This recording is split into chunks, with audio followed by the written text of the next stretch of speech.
بسم اللہ الرحمن الرحیم۔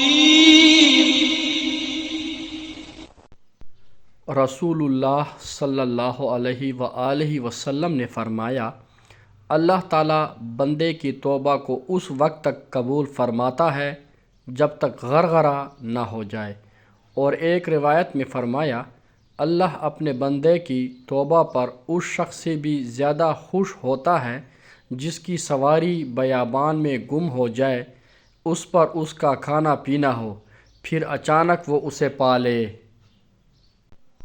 رسول اللہ صلی اللہ علیہ وآلہ وسلم نے فرمایا، ظلم قیامت کے دن اندھیروں کا سبب ہوگا، لوگوں ظلم سے بچو، کیونکہ ظلم کرنے والا قیامت کے دن سخت مصیبت میں ہوگا۔ اللہ تعالیٰ فرماتا ہے، اے میرے بندو، میں نے ظلم کو اپنے اوپر بھی حرام کیا ہے اور تمہارے درمیان بھی اسے حرام قرار دیا ہے، پس تم ایک دوسرے پر ظلم نہ کرو۔